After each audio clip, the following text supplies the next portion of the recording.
Hello everyone, मेरा नाम है अंकित मिश्रा और आप देख रहे हैं विधान बायोलॉजी के इस वीडियो सेगमेंट में। आज मैं बात करने वाला हूं आपसे एक इंटरेस्टिंग वीडियो होने वाला है ये आप सभी के लिए, क्योंकि आज मैं आपको बताऊंगा बायोलॉजी में पास होने की निंजा ट्रिक। जी हाँ, बड़ा एक्साइटिंग आपको लग रहा होगा ये थंबनेल या ये फिर देख करके कि बायोलॉजी में ऐसी कौन कौन सी ट्रिक हैं अगर आप जान जाइए तो अगर आपके ऊपर तलवार लटकी हुई है तो आप उससे बच सकते हैं। साथ में ये ट्रिक उन बच्चों के लिए भी जरूरी है जिन्होंने बहुत सारी चीजें पढ़ रखी हैं लेकिन अभी भी डर बना हुआ है कि एग्जाम में क्या आने वाला है। तो मैं एकदम एग्जैक्टली इसमें वो चीज तो नहीं बताऊंगा, लेकिन अगर वादे के साथ करता हूं कि अगर आप उन ट्रिक्स को याद में रखते हैं, अगर आप उन ट्रिक्स को अप्लाई करते हैं अपने स्टडी के दरमियान, अपने एग्जामिनेशन की प्रिपरेशन के दरमियान, तो वाकई में आपके लिए ये ट्रिक बहुत ज्यादा इंपॉर्टेंट हो जाएगी। सबसे पहले आइए बिना टाइम को वेस्ट किए हम जो है अपने टॉपिक की शुरुआत करते हैं, अपनी बातों को शुरू करते हैं। और कौन कौन से ऐसे निंजा ट्रिक हैं जिनका इस्तेमाल करके आप ये सब काम कर सकते हैं, तो मैं आपको बता रहा हूं। सबसे पहली चीज थोड़ी कॉन्फिडेंशियल है लेकिन फिर भी मैं उसको बता रहा हूं। जैसे एग्जाम्पल के तौर पे अगर आपके ऊपर एक तलवार लटकी हो और आपको लग रहा हो कि आप फेल हो सकते हैं, तो आप एक काम कर सकते हैं। जो भी आपके ऑब्जेक्टिव क्वेश्चंस आते हैं उन्हें बिल्कुल भी छोड़िए मत, उन्हें आप 50-50 पे लेके आइए। अगर कोई ऑप्शन आपको लग रहा होगा कि ये 50% ये वाला हो सकता है, 50% ये वाला हो सकता है और ये दो ऑप्शन तो बिल्कुल नहीं हो सकते हैं, तो आप बिल्कुल सेफली पूरे ऑब्जेक्टिव क्वेश्चंस को सही कर सकते हैं। उसकी ट्रिक ये है कि आप आंसर कुछ लिखिए और ऑप्शन में आप कुछ लिखिए। जब आप ऐसा करेंगे तो कई दफे जब आपके ऊपर तलवार लटकी होती है तो सीबीएसई आपकी उस चीजों को माफ करके आंसर्स को सही कर देती है। अब मैं इसको बहुत खुल के आपको नहीं बताना चाहूंगा, लेकिन बस आप इतनी बात को पहली चीज तो ध्यान में रखिएगा। दूसरी चीज, बायोलॉजी एग्जाम पास करने की सबसे बड़ी निंजा ट्रिक है, वो है क्वेश्चन पेपर। एग्जाम में क्वेश्चन पेपर के क्वेश्चंस ही बच्चों को नहीं समझ में आते हैं। कई दफे इतने आसान से क्वेश्चंस होते हैं लेकिन बच्चे उन्हें मिस कर जाते हैं, उनमें बच्चे घूम जाते हैं। तो सबसे पहले आपको यह काम करना है कि अपने क्वेश्चंस पेपर को बहुत ही अच्छी तरीके से रीड करना है, समझना है। क्योंकि अगर आपने क्वेश्चन पेपर समझ लिया तो कई आंसर्स ऐसे बायोलॉजी के पेपर में होते हैं जो बेहद सिंपल और आसान होते हैं। जैसे पिछली बार के एग्जाम में आया हुआ यह सवाल कि बैड हैबिट्स कौन कौन सी हो सकती हैं, कौन सी ऐसी बैड हैबिट्स हैं। अब सोचिए कि ये क्वेश्चन 3 मार्क्स के थे और इसमें आपको सिंपली पॉइंट लिखना था कि आपको एडिक्शन या कोई नशा नहीं करना है। इस तरीके के पॉइंट्स को लिख करके अनहेल्दी चीजें नहीं यूज करनी है, आपको बड़े आराम से 3 नंबर पूरे के पूरे मिल जाते हैं। सबसे बड़ी गलती बच्चे एग्जाम के दरमियान क्या करते हैं? सबसे बड़ी गलती जो बच्चे एग्जाम के दरमियान करते हैं वो करते हैं डायग्राम से दूर भागना। डायग्राम में आपको बता दूं कि डायग्राम जो होता है वो आपके प्रिपरेशन का एक शॉर्टकट है।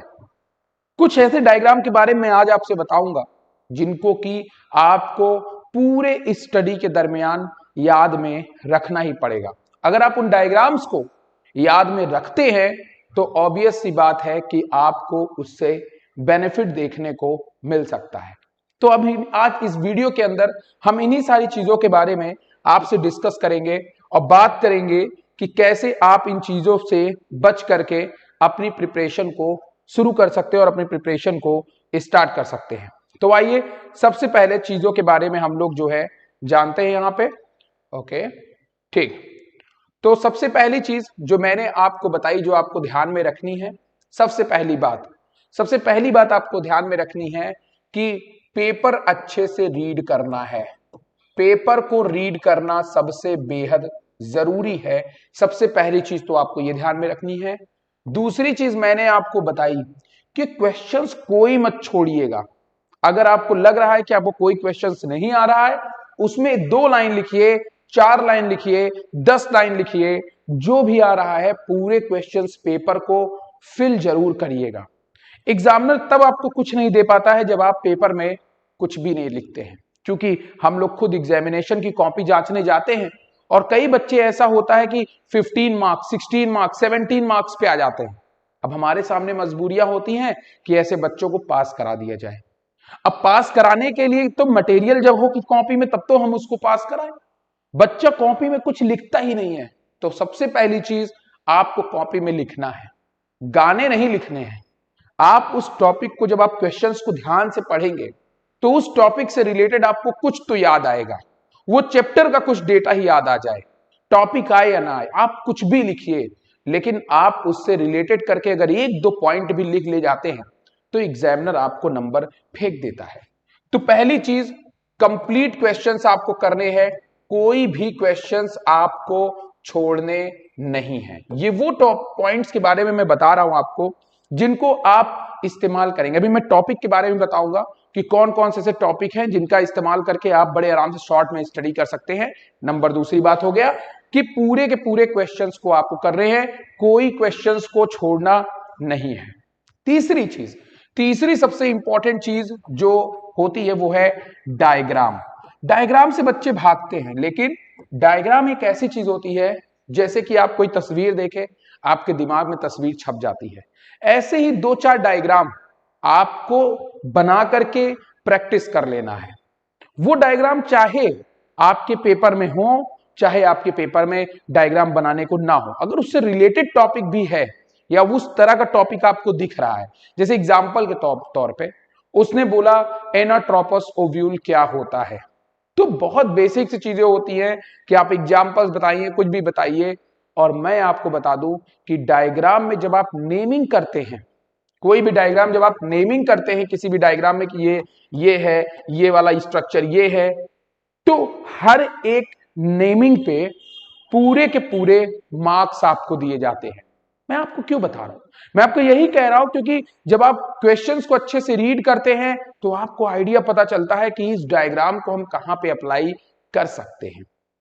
तो डायग्राम को बेहद जरूरी है, डायग्राम रीड करना बेहद जरूरी है। अपने एग्जामिनेशन पेपर में कुछ ऐसे क्वेश्चन को ढूंढना जो क्वेश्चंस जनरल हैं, जिनको आप जनरली भाषा में लिख सकते हैं। हर बार क्वेश्चन में 10 से 14 नंबर के क्वेश्चंस आपको ऐसे मिलेंगे जिसके लिए आपको बायो पढ़ने की जरूरत ही नहीं है। दरअसल उसको आप कॉमन लैंग्वेज में आप उस पेपर को कर सकते हैं।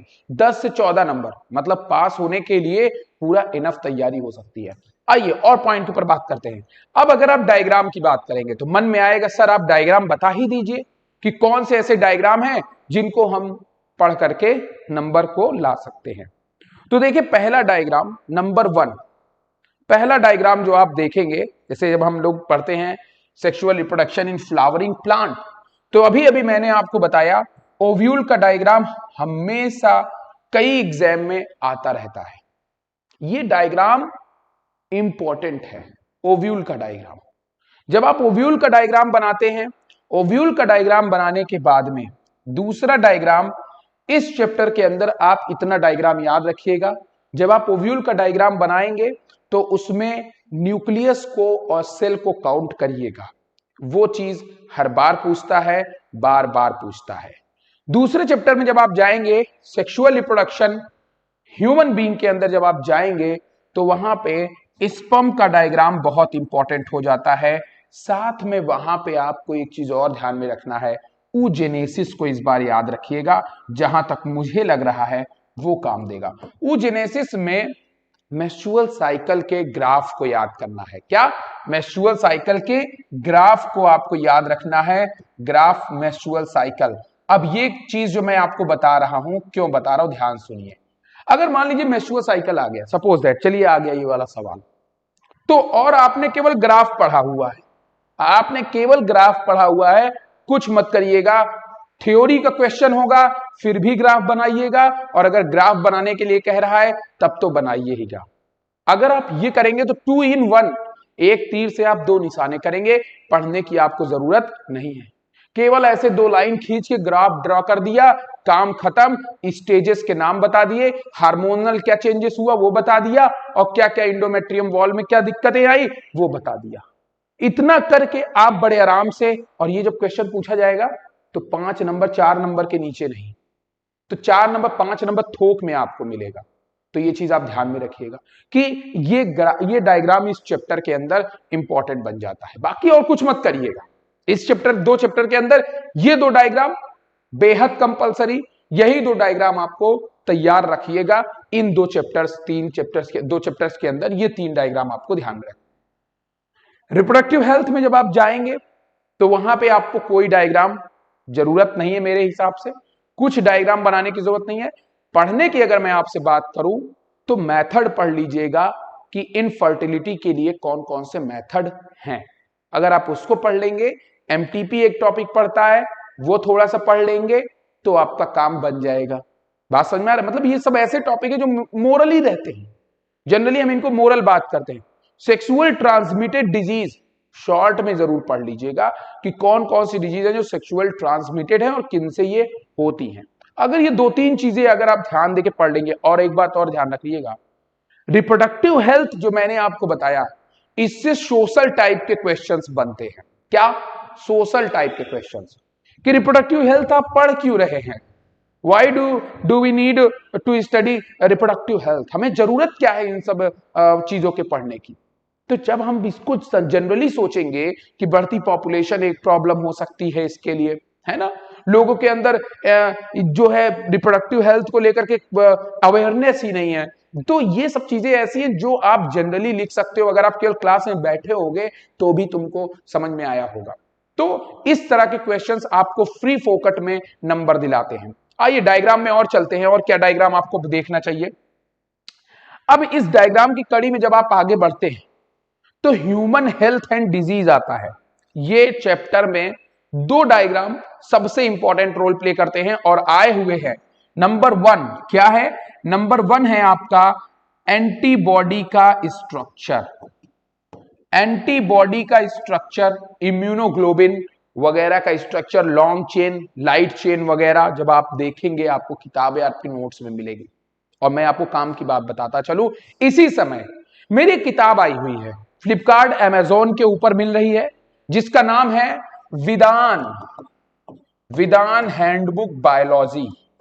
विदान हैंडबुक बायोलॉजी आप डालेंगे तो आपको यह किताब मिल जाएगी। जानते हैं मैं ना बताता इसके बारे में, लेकिन मैंने आपको इसलिए बता दिया कि अभी भी टाइम है एग्जाम में, तो आप चाहें तो इस किताब को अगर मंगा सके तो ये किताब 2 जगह रोल प्ले करती है। एक, इसके अंदर सारी बातें पॉइंट वाइज है, कम अमाउंट में है, आपको पूरी एनसीईआरटी पढ़ने की जरूरत ही नहीं है, कोई दूसरी नोट्स लेने की जरूरत ही नहीं है। ये किताब परचेस करेंगे आप तो इसके अंदर आपको हैंडबुक राइटिंग नोट्स जो मिलेगी, साथ में ऑब्जेक्टिव क्वेश्चंस की भरमार है, तो जो आपके आने वाले आगे नीट एग्जामिनेशन के लिए जरूरी होगा, और ये सब बच्चों के लिए जरूरी है। आज ना लीजिए, कल लीजिए, नाम नोट कीजिए। चलिए अब आगे बढ़ते हैं। तो एंटीबॉडी नंबर 1। नंबर दूसरी चीज जो आप इसके अंदर देखेंगे वो और क्या देखेंगे, वो दूसरी चीज आप देखेंगे इसके अंदर क्या बताया मैंने, मलेरियल पैरासाइट। मलेरियल पैरासाइट की जो लाइफ साइकिल है वो बहुत ध्यान में रखेंगे और एक चार्ट बनाइए। कौन सी डिजीज है, किन पैथोजन से हो रही है, ये आपके 1, 2 या फिर एमसीक्यूज में आपके लिए अच्छे बनेंगे। चार्ट पढ़िए, गूगल पे जाइए, डाउनलोड कर लीजिए आराम से कि name of parasites and diseases. आप बड़े आराम से एक चार्ट को याद करके 1-2 नंबर के क्वेश्चन के लिए हमेशा हमेशा तैयार हो सकते हैं। अब जब आप इसी चैप्टर में आगे बढ़ते हैं तो इसी चैप्टर में आगे एक सोशल टॉपिक आता है कि कौन से ऐसे प्लांट है जिनसे नशीली चीजें पाई जाती हैं। जब आप इसको पढ़ते हैं तो वहीं पे मॉर्फिन और अफीम वगैरह जो मिलता है, उसके आगे जब आप पढ़ते हैं तो उसके अंदर एडिक्शन, नशा वगैरह की चीजें आती हैं। वो एक सोशल टॉपिक है, उससे क्वेश्चन जरूर आएगा, क्योंकि अवेयरनेस एग्जाम में बच्चों के बीच देखी जाती है, इसीलिए वो क्वेश्चंस दिया जाता है। तो उसको बिल्कुल मिस आउट मत करिएगा, वो क्वेश्चन फोकट के आपको नंबर दिलाएंगे। तो मैंने 2 क्वेश्चन बताया जो आपको फोकट में नंबर दिला सकते हैं। एक रिप्रोडक्टिव हेल्थ में 4-5 नंबर लेकर के आप जा सकते हैं। दूसरा मैंने आपको बता दिया कहां पे, दूसरा बता दिया मैंने आपको कि ह्यूमन हेल्थ एंड डिजीज में, ये आप याद रखिएगा। और सबसे बड़ी चीज, इस डायग्राम में से एक पक्का आने वाला है तो 4-5 नंबर ये, मतलब 15 नंबर आपका ऐसे आपके आ जाएंगे इतने टॉपिक के अंदर, अगर आप केवल इतने टॉपिक लर्न करते हैं तो। अब कुछ नंबर और लाने हैं आपको, कैसे आएंगे आइए उसके बारे में बयान करते हैं। तो ये तो हो गया डायग्राम में। अब अगर आप आगे चलते हैं थोड़ा सा और कॉम्प्लेक्स में जाते हैं, तो लोग जेनेटिक्स जो होता है उसको क्या काम करते हैं कि बहुत हार्ड और कॉम्प्लेक्स समझते हैं, सोचते हैं कि यार इसके अंदर हम कैसे पढ़ाई करें कि इसके अंदर नंबर बन जाए। तो देखो ये बात तो सही है कि जेनेटिक्स एक ऐसी चीज है जिसको बिना पढ़े आप जो है वो नहीं कर सकते हैं, लेकिन कुछ चीजें याद करके आप इसमें भी नंबर निकाल सकते हैं। कैसे आइए देखते हैं। सबसे पहली चीज आप याद ये करिएगा, नंबर 1 में इसको यहां पे मेंशन कर दे रहा हूं जेनेटिक्स, क्योंकि बच्चे डरते हैं जेनेटिक्स के अंदर, तो हम इसको यहीं पे मेंशन आपसे करेंगे। तो यहीं पे मेंशन मैं कर दे रहा हूं आपसे। देखिए जेनेटिक्स में मेंशन डायग्राम को पहली चीज तो आप हटा दीजिएगा। डायग्राम में इसमें अगर आप देखना चाहें तो डाई हाइब्रिड क्रॉस देख सकते हैं, लेकिन मेरे हिसाब से डाई हाइब्रिड क्रॉस आप देख लीजिएगा। इसमें भी अगर आपको देखना होगा तो डायग्राम आपकी किताब में दिया हुआ है, आप उसको देख सकते हैं। लेकिन इसमें जो मैं बताने जा रहा हूं उसको बहुत ध्यान सुनिएगा। नंबर 1 एक चीज तो आप यहां पे ध्यान में रखेंगे कि सिंड्रोम जितना भी आपकी किताब में दिया हुआ है, सिंड्रोम लर्न कर लीजिएगा। आसान होता है कि कौन से क्रोमोजोम में डिफेक्ट हुआ है, ट्राइसोमी है या फिर मोनोसोमी है। तो सिंड्रोम याद करके आप पढ़ लेंगे, सिंड्रोम में दिक्कत नहीं आनी चाहिए। सिंड्रोम पहली चीज है। दूसरी चीज जो आप इसमें पढ़ेंगे वो आप क्या पढ़ेंगे, वो पढ़ेंगे डिजीजेस, जैसे कलर ब्लाइंडनेस आप देख लीजिएगा। कलर ब्लाइंडनेस किस तरीके की डिजीज है अंडरलाइन करके पढ़ लीजिएगा। सेक्स लिंक है, ऑटोसोमल है, तो कलर ब्लाइंडनेस, थैलेसेमिया और फेनिलकीटोन्यूरिया, ये पढ़ लीजिएगा। जेनेटिक्स मेंडल वाले में मत जाइएगा ही मत, क्योंकि अगर आप उसमें जाएंगे तो थोड़ा सा चीजें आप जानते रहेंगे तो, और जो बच्चे पढ़ने वाले बेटा वो तो पूरा अच्छे से पढ़ेंगे। तो ये डिजीज वाला जो टॉपिक है ये वाला रीजन तैयार रखिएगा, इससे पिछली बार भी बहुत सारे क्वेश्चंस आए हुए थे। अब डायग्राम के पॉइंट ऑफ व्यू से हम आगे बढ़ते हैं और थोड़ा चलते हैं मॉलिक्यूलर बायोलॉजी की तरफ। जब आप मॉलिक्यूलर बायोलॉजी की तरफ जाते हैं तो मॉलिक्यूलर बायोलॉजी के अंदर आपको डीएनए रेप्लिकेशन मिलता है, लेकिन आप देखेंगे यहां पे जाकर के डायग्राम जो देखेंगे आप लैक ओपेरॉन देखेंगे बेटा। क्या देखेंगे? लैक ओपेरॉन देखेंगे। अब देखिए लैक ओपेरॉन एक ऐसा टॉपिक है जो थ्योरी भी पूछ सकता है और डायग्राम भी पूछ सकता है। Gene regulation, it also known as gene regulation, वो आपसे थियरी भी पूछ सकता है और आपसे डायग्राम भी पूछ सकता है। अगर आप वन वर्ड क्वेश्चन तैयार करना चाहते हैं, अगर आप सभी तरीके के टॉपिक पे कमांड चाहते हैं, अगर आप आगे नीट बायोलॉजी एग्जाम के बारे में सोचना चाहते हैं, तो विधान हैंडबुक बायोलॉजी, मैं बार बार इसलिए याद दिला रहा हूं क्योंकि आप भूल जाएंगे वीडियो जाने के बाद, तो उसको भी तैयार रखिएगा। तो यहां पे लैक ओपेरॉन को जानते हैं। अब लैक ओपेरॉन मैंने क्यों बताया आपको, देखिए लैक ओपेरॉन जब आप पढ़ते हैं तो आपका ये नंबर 1 ट्रांसक्रिप्शन तैयार होता है। सबसे पहली चीज ट्रांसक्रिप्शन आपका तैयार हो जाएगा। दूसरी चीज लैक ओपेरॉन को थियरी लिखने की जरूरत पड़ेगी ही नहीं आपको, मतलब लैक ओपेरॉन में आपको थियरी लिखने की कोई जरूरत नहीं पड़ने वाली है। आपका काम डायग्राम भर से हो जाएगा, लेकिन डायग्राम में नॉमेनक्लेचर को अच्छा देखेगा। ऑपरेटर रीजन कहां पे है, इनहिबिटर रीजन कहां पे है, रिप्रेसर प्रोटीन कैसे बन रही है, स्ट्रक्चरल जीन कहां पे है, ये सब डायग्राम आपकी किताब में बना हुआ है। उसको देख के याद कर लीजिएगा, काम आपका खत्म हो जाएगा। ट्रांसलेशन पढ़ने वाले बच्चे ध्यान रखेंगे कि ट्रांसलेशन का एक डायग्राम होगा, उसको भी पढ़ लीजिएगा। और साथ में इस चैप्टर के अंदर मैं चल ही रहा हूं तो एक इंपॉर्टेंट टॉपिक की बात क्यों ना हो जाए, आपको इसमें एडिटिंग जरूर पढ़ना है। एडिटिंग मतलब आरएनए प्रोसेसिंग, देख लीजिए मैं बताता चल रहा हूं। आरएनए प्रोसेसिंग और साथ, अगर कोई बच्चे को लग रहा हो कि लैक ओपेरॉन पढ़ ले तो क्या आरएनए एमआरएनए सिंथेसिस या ट्रांसक्रिप्शन में काम चल जाएगा, चल सकता है, तो ये जरूर पढ़ लीजिएगा। आरएनए प्रोसेसिंग के बाद जो है दूसरी चीज आप जो पढ़ेंगे वो क्या पढ़ेंगे, वो पढ़ेंगे आप salient feature of genetic code. ये फेल होने वाले बच्चे पढ़ेंगे, ये 100% आएगा। Salient feature of genetic code, salient feature of genetic code, genetic code, ये जरूर पढ़ लीजिएगा। अगर इसको आप पढ़ ले जाते हैं तो भी आपका बहुत सारा काम जो होगा वो बन जाएगा, ये बात आप ध्यान में रखिएगा। तो salient feature of genetic code ये आप देख लीजिएगा। अब आइए नेक्स्ट पे आ जाते हैं, अगले चैप्टर बायोटेक्नोलॉजी में। बायोटेक्नोलॉजी में सबसे इंपॉर्टेंट डायग्राम थियरी प्लस आपका क्या, थियरी प्लस डायग्राम, दोनों एक ही से काम चल जाएगा। और उस टॉपिक का नाम है the most important recombinant DNA technology. Recombinant DNA technology, ये टॉपिक अगर आप याद रखते हैं तो भाई ये श्योर, इसकी गारंटी मैं दे रहा हूं आपको, ये आएगा। रिकॉम्बिनेंट डीएनए टेक्नोलॉजी जब आप पढ़ेंगे तो आपको कई रोल्स पता चलेंगे। फॉरेन डीएनए क्या होता है, वेक्टर डीएनए क्या होता है, और जब आप इसके डायग्राम को देखेंगे या बनाएंगे तो फिर उस कंडीशन में आपको पूरा देखना पड़ेगा चीजों को। इंटरनेट पे भी इसका डायग्राम आपको मिल जाएगा। तो ये वो टॉपिक हैं जिनके डायग्राम आपको थियरी भी प्रिपेयर करवा सकते हैं। सबसे पहले प्लांट के अंदर मैंने बताया ओव्यूल, स्पर्म, oogenesis या फिर मेंस्ट्रुअल साइकिल की ग्राफ आप बना सकते हैं। एंटीबॉडी का डायग्राम, मलेरियल पैरासाइट की लाइफ साइकिल, ये बहुत इंपॉर्टेंट है।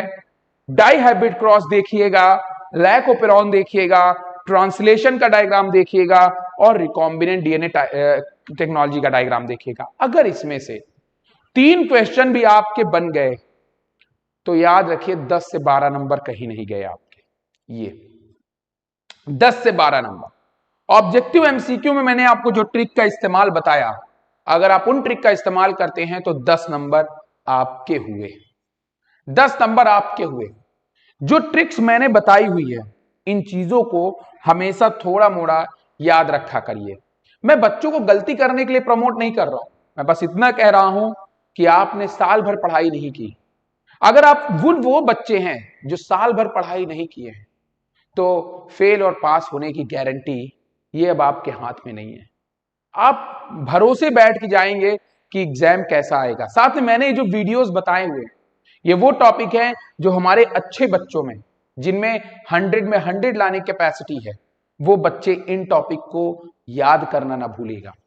अपने दोस्तों के पास इस वीडियो को शेयर करिएगा।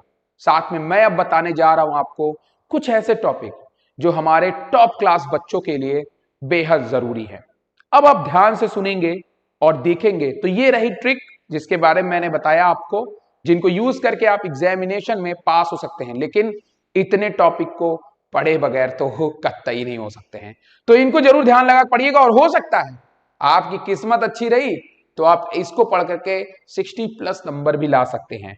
आइए आगे बढ़ते हैं, नेक्स्ट स्लाइड की तरफ चलते हैं और नेक्स्ट स्लाइड में देखते हैं कि आपको हम क्या क्या चीजें और बता सकते हैं। आइए चलते हैं अगली स्लाइड की तरफ। और अब की स्लाइड जो होगी वो होगी मेरे प्यारे उन बच्चों के लिए जो बच्चे आगे जाकर के अब मतलब अच्छे डायग्राम वगैरह में जाना चाहते हैं, तो उनके लिए अब मैं स्लाइड लेकर के आ रहा हूं। ब्लू कलर मुझे बहुत पसंद है, आइए इसी में डिस्कस करते हैं। तो अब फास्ट फॉरवर्ड बच्चों के लिए स्लाइडें रहेंगी, उन बच्चों के लिए जो बोर्ड में बहुत जबरदस्त परफॉर्मेंस करने का मादा रख रहे हैं, भाई मादा रखना चाहते हैं। तो आइए ध्यान देते हैं हम इन चीजों के ऊपर। तो सबसे पहले चीज, सबसे पहला काम क्या करना है उन बच्चों को, द फर्स्ट वन, सबसे पहला काम तो देखिए बेटा आप लोगों के लिए जरूरी ये है कि पेपर को अच्छे से रीड करिए, डरिए मत। अगर आपने पढ़ा है तो आपके अंदर ये कॉन्फिडेंस होनी चाहिए, आपके अंदर ये कॉन्फिडेंस होना चाहिए कि जो हमने अपनी एनसीईआरटी में पढ़ा है उससे बाहर क्वेश्चन नहीं आ सकता है। ये बात याद रखिएगा, वही क्वेश्चन आएगा जो आपने पढ़ा हुआ है। क्वेश्चन कैसा भी घुमाए आपको कंफ्यूज नहीं होना है। पहले चैप्टर से शुरू करते हैं, डाइहाइब्रिड क्रॉस, पहले चैप्टर में डबल फर्टिलाइजेशन, पॉलीगोनल टाइप का एम्ब्रियो शैक, एपोमिक्सिस, पॉली एम्ब्रियोनी, ये वो टॉपिक हैं जो आपके लिए आंसर्स ला सकते हैं। साथ में माइक्रोस्पोरोजेनेसिस एंड मेगा स्पोरोजेनेसिस, इन सभी टॉपिक को पढ़ना भूलिएगा नहीं। इनको पॉइंट वाइज पढ़िए, अच्छे से पढ़िए। और मैं आप ही बच्चों के लिए बहुत प्यारी सी जो नोट्स लाया है, और अब मुझे पता है आप वो बच्चे अगर हैं जो पेशेंस के साथ वीडियो अगर देख रहे हैं, तो विधान हैंडबुक बायोलॉजी को आप फ्लिपकार्ट, अमेजोन से ऑर्डर करके परचेस कर सकते हैं। विश्वास मानिएगा, ये बुक अगर आपको पसंद ना हो तो फ्लिपकार्ट पे रिटर्न ऑफर भी रहता है, आप वहां इस बुक को वापस कर दीजिएगा।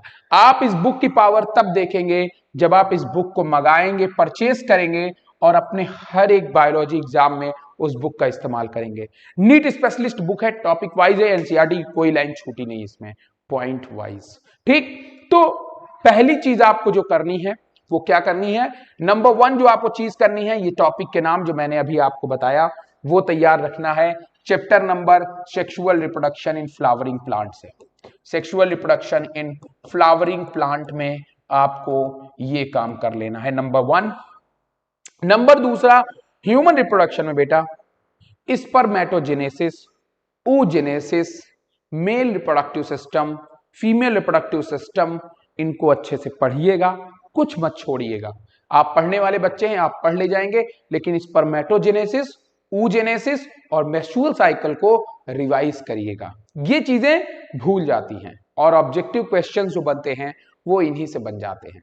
हार्मोन्स को हमेशा याद रखिएगा, जो भी हार्मोन्स आपके रेगुलेट कर रहे हैं मेंस्ट्रुअल साइकिल को। बाकी मैंने बता दिया, मेंस्ट्रुअल साइकिल का ग्राफ बिल्कुल अंडर एस्टिमेट नहीं करना है, वो बहुत इंपॉर्टेंट होता है, वो हर बार एग्जाम में आता है। पार्ट्यूशन, पार्ट्यूशन जो है आप उसको बिल्कुल मत भूलिएगा, वो एक ऐसा टॉपिक है जो आपसे हमेशा कहीं ना कहीं पूछ लेता है, तो ये टॉपिक भी आप तैयार करेंगे। तीसरा चैप्टर रिप्रोडक्टिव हेल्थ में आएंगे। रिप्रोडक्टिव हेल्थ एक ऐसा टॉपिक होता है जहां पे एमटीपीज मैंने आपको बताया, सोशल टॉपिक इससे पूछे जाते हैं। साथ में एमटीपी और आईवीएफ जैसे जीआईएफटी, जेडआईएफटी, ये मेसा, ये वो टेक्निक है जो आपसे पूछ सकता है। पिछली बार के पेपर में, कमजोर बच्चे भी ध्यान दे देंगे, पिछली बार के पेपर में बहुत सिंपल क्वेश्चन आया हुआ था, वैसेक्टोमी और ट्यूबेक्टोमी। क्या? वैसेक्टोमी और ट्यूबेक्टोमी, पिछली बार का यही क्वेश्चन था, बहुत हार्डकोर क्वेश्चंस नहीं आए हुए थे। तो पिछली बार का क्वेश्चन बहुत सिंपल और आसान था, अगर आप उसको पढ़े होंगे तो आपको पता है कि केवल कट करके टाइट करना है, उसको बांधना होता है और बस आपको पूरे नंबर मिल जाते हैं। जेनेटिक्स में याद आ गया मुझको, हाँ, अगर मैं आपको बता रहा हूं सेक्सुअल रिप्रोडक्शन फ्लावरिंग प्लांट में एक इमेस्कुलेशन और बैगिंग है बेटा। क्या है? इमेस्कुलेशन और बैगिंग, इमेस्कुलेशन और बैगिंग है, इमेस्कुलेशन एंड बैगिंग, ये पढ़ लीजिएगा। और एक टॉपिक और है बेटा सेल्फ इनकम्पैटिबिलिटी या फिर आउटब्रीडिंग डिवाइसेस, आउटब्रीडिंग डिवाइसेस, ये भी आप लोग पढ़ लीजिएगा, बहुत ज्यादा जरूरी हो जाता है, भूलिएगा नहीं, ठीक है। तो ये हो गया आपका तीसरे चैप्टर, मैंने आपको बता दिया। एमटीपी को नहीं भूलना है, इनफर्टिलिटी को नहीं भूलना है, और कॉमन क्वेश्चन तो आप इसमें कर ही लेंगे, और एसटीडीज को याद कर लेना है। ये हो गए आपके तीसरे चैप्टर से। चौथे चैप्टर में जब आएंगे, माइक्रोब्स इन ह्यूमन वेलफेयर में भी अगर आप आ जाते हैं तो आप उसमें क्या देखने को मिलता है, उसको बहुत सिंपल ट्रिक में आपको बता रहा हूं कि गूगल पे जाइए, class 12th microbes in human welfare, name of microbes and his product chart, ऐसे डाल देंगे तो आपके सामने एक पूरा चार्ट बना के दे देगा कि कौन सा माइक्रोब्स है और किससे क्या मिलता है। उसके अंदर आपको एक टॉपिक मिल जाता है sewage treatment plant, sewage treatment plant, treatment plant, primary secondary जरूर पढ़िएगा। उसके बाद में बायोगैस, बायोगैस बेटा पूछ लेता है कभी कभी, तो प्रोडक्ट के नाम याद कर लीजिएगा, जैसे वो जो था चीज ऊज वाला था, वो बहुत जरूरी था। नोट्स में सब लिखा मिल जाएगा, अगर आप जाएंगे ध्यान में रखेंगे तो आपको मिलेगा। सीवेज ट्रीटमेंट प्लांट, बायोगैस, ये वहां से जाकर के आपको पढ़ लेना है। और क्या? चार्ट पढ़ लेना है, कौन से आपके कौन से माइक्रो ऑर्गेनिज्म है और उनसे क्या क्या हमको यूजफुल प्रोडक्ट्स मिलते हैं। पांचवी चीज में जब आप आ जाएंगे जेनेटिक्स की तरफ, थोड़ा सा जब हम आगे बढ़ेंगे, तो जेनेटिक्स में जैसा कि मैंने कहा, पढ़ने वाले बच्चे लिंकेज को पढ़ना नहीं भूलेंगे बेटा, लिंकेज पढ़ लेंगे, मेंडल के लॉज आप पढ़ेंगे। एग्जाम्पल्स, मल्टीपल या कोडोमिनेंस का एग्जाम्पल, कोडोमिनेंस का ब्लड वाला एग्जाम्पल आप जरूर पढ़ लेंगे, वो बहुत जरूरी होता है। Sex determination in honey bee, ये पढ़ के जाइएगा। बाकी जो मैंने पहले बताया है वो भी आप पढ़ करके जाइएगा, मैं आपको बता दे रहा हूं। दोनों चीजें बेहद जरूरी और अच्छी और आसान रहेंगी आपके लिए, मैं वादे के साथ करता हूं। छठे चैप्टर की तरफ आप आएंगे, जेनेटिक्स को थोड़ा मन से पढ़िएगा, लेकिन बहुत टाइम आपको इसमें देने की जरूरत नहीं पड़नी चाहिए बेटा। छठे चैप्टर में जब आप जाएंगे तो छठे चैप्टर में मॉलिक्यूलर बायोलॉजी, इसमें रेप्लिकेशन को स्टेप वाइज पढ़िएगा। रेप्लिकेशन पहले आप पढ़ लीजिएगा बेटा, सोल्टन डोग्मा ही पिछली बार पूछा था, रेप्लिकेशन पढ़ लीजिएगा, उससे रिलेटेड एंजाइम देख लीजिएगा, फिर ट्रांसक्रिप्शन की पूरी प्रोसेस पढ़ लीजिएगा। ट्रांसक्रिप्शन में मैंने आपको बताया था, प्रोसेसिंग पढ़ना बिल्कुल मत भूलिएगा, है प्रोसेसिंग आप पढ़ लीजिएगा। यूकैरियोटिक और प्रोकैरियोटिक ट्रांसक्रिप्शन में डिफरेंस क्या है, जेनेटिक कोड के सैलिएंट फीचर पढ़ लीजिएगा, ये मत भूलिएगा, ठीक। और फिर उसके बाद ट्रांसलेशन पढ़ लीजिएगा, और उसके बाद में आप आ जाएंगे बायोटेक्नोलॉजी में। बायोटेक्नोलॉजी पहले ह्यूमन हेल्थ एंड डिजीज में आ जाइएगा। ह्यूमन हेल्थ और डिजीज के अंदर आपको जो है, जैसा कि मैंने कहा कि टाइप ऑफ एंटीबॉडीज आप देख लीजिएगा। साथ में आप और क्या देखेंगे, साथ में एंटीबॉडी के बारे में टाइप देखने के बाद आपको कई और चीज भी देखनी पड़ेगी, जैसे टाइप ऑफ एंटीबॉडी में जानने के बाद आप उसके अंदर क्या पढ़ेंगे, आप उसके अंदर पढ़ेंगे कि इम्यूनिटी के कितने टाइप्स होते हैं, एक्वायर्ड क्या हैं और इनेट क्या हैं, ये सब पूरा पढ़ लीजिएगा आप लोग, बेहद जरूरी है वो। एग्जाम्पल से याद रखिएगा, कौन इनेट का है, कौन एक्वायर्ड का है, फिजियोलॉजिकल बैरियर क्या है। इसमें एक इंपॉर्टेंट और जो पढ़ता है वो पढ़ता है एलर्जी एक अलग से है, एलर्जेंस देख लीजिएगा, ये बहुत इंपॉर्टेंट पड़ जाता है। साथ में आपको और मैं बता दे रहा हूं, मलेरियल पैरासाइट की लाइफ साइकिल, मतलब मलेरिया की लाइफ साइकिल, वो बहुत इंपॉर्टेंट पड़ जाता है, तो वो भी आपको ध्यान देना है। मलेरिया की लाइफ साइकिल ये आप लोग देख लीजिएगा, एंटीबॉडी का डायग्राम देख लीजिएगा, ठीक है, और साथ में जितनी भी मॉर्फिन वगैरह का स्ट्रक्चर वगैरह देख लीजिएगा, तो ये सब भी बहुत इंपॉर्टेंट बन जाता है, ये सब भी आप देख लीजिएगा। फिर बायोटेक्नोलॉजी में 2 क्वेश्चन आप तैयार रखेंगे, आपका काम बन जाएगा। एक RDT, recombinant DNA technology, RDT तैयार रखिएगा, और दूसरा इंसुलिन का केस याद रखिएगा, इंसुलिन वाला, ठीक है, इंसुलिन कैसे बनाया जाता है। और बायोटेक्नोलॉजी में पिछली बार पूछा है कि जीएमओज देख लीजिएगा, genetically modified organism, BT cotton वगैरह जो आप पढ़ते हैं। साथ में इसमें आप जो है ध्यान दे देंगे, हाँ एग्रीकल्चर वगैरह तो हो ही गया, बस ये एप्लीकेशंस याद रखेंगे, ठीक है, एप्लीकेशंस ऑफ जेनेटिक इंजीनियरिंग या बायोटेक्नोलॉजी, एप्लीकेशंस को आप लोग याद रख लीजिएगा, ठीक। अभी मैंने इतने टॉपिक बताने के बाद इकोलॉजी के बारे में आपको नहीं बताया, तो इकोसिस्टम में आप बहुत सिंपली चीज है, फूड वेब, फूड चेन वगैरह थोड़ा तैयार कर लीजिएगा। और ये आपके मेजर टॉपिक है बेटा बायो के।